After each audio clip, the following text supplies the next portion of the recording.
Accord de l'Émirat signé le 23 octobre 1996 par les camarades fondateurs de l'AFDL, NDLR. Il s'agit de Laurent-Désiré Kabila du PRP, Parti de la Révolution populaire. André Ngandou Kiseys du MNCL-CNRD, Mouvement national congolais, Lumumba, Conseil national de résistance pour la démocratie. De Anselme Mazazou du MRLZ, Mouvement révolutionnaire pour la libération du Zaire, de Déogracia Bujra de l'ADP, Alliance démocratique des peuples, et Bizima Karaha qui les a approuvés. Bizima Karaha, un Rwandais de Kagame qui les a alors approuvés. Art.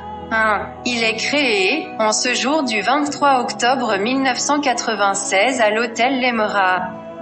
Une alliance des forces démocratiques pour la libération du Congo qui sera soutenue militairement par les forces combattantes de l'AFDLA. Art. 2. Le sol et le sous-sol congolais appartiennent à l'alliance. Art. 3. L'alliance devra demeurer une institution de l'État canalisatrice de l'idéologie de libération. Art. 4. Prêchant le panafricanisme.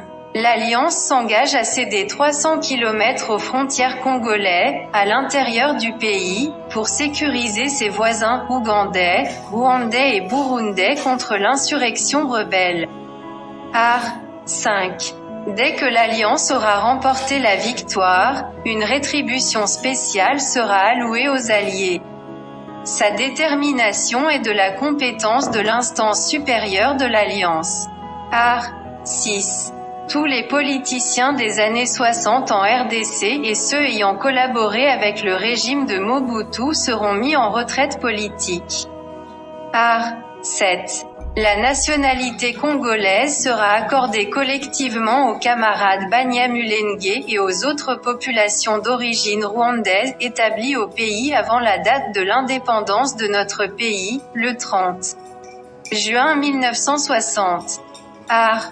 8. L'anglais et le swahili devront concurrencer le français dans l'espace linguistique de notre pays. À la lumière de ces 8 articles, l'on peut déjà lier la situation vécue sur le terrain avec certains faits. Une fois à la tête du pays, le président Kabila a-t-il réalisé que la RDC appartient aux Congolais et non à l'Alliance ?